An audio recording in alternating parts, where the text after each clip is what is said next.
Hello guys, কেমন আছো সবাই? আশা করি সবাই ভালো আছো। আমিও ভালো আছি।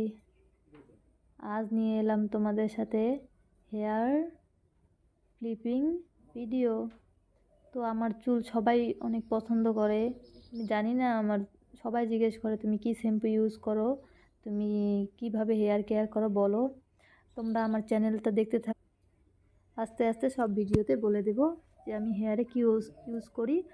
আর সবাই বলে দিদি তোমার হেয়ার স্ট্রেটিংয়ের মতো লাগে, কিন্তু না, আমি কোনো দিনও স্ট্রেট করি না চুল, না কোনো হেয়ার স্পা করি।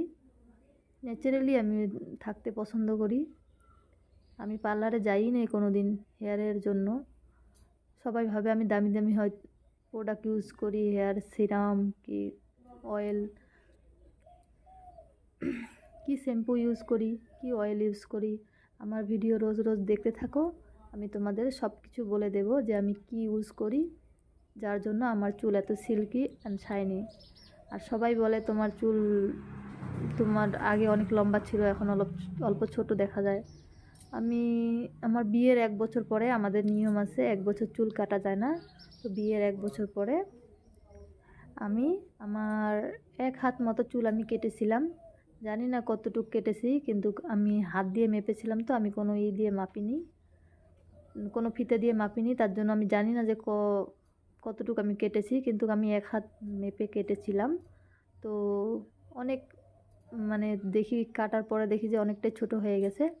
তারপরে অনেক কষ্ট লাগছিল, কিন্তু এখন আস্তে আস্তে আবার বড়। তো জানি না, আমি কোনো দিন ভয়েস দিইনি কীরকম হইতেছে আমার ভয়েস। তো আমি যেভাবে বলতে পারি সেইভাবেই বললাম নর্মালি। তো আমি আমার হেয়ারে আমি ক্লিনিক+ শ্যাম্পু ইউজ করি, আর কোনো শ্যাম্পু আমি ইউজ করি না, কারণ সানসিল্ক একটা শ্যাম্পু আমি ইউজ করতাম। সেইটা শ্যাম্পু ইউজ করার পরে আমার অনেক হেয়ার ফল হয়েছে, তো তার জন্য আমি ক্লিনিক+ শ্যাম্পুই ইউজ করি। আজকে পর্যন্ত এইটুকুই।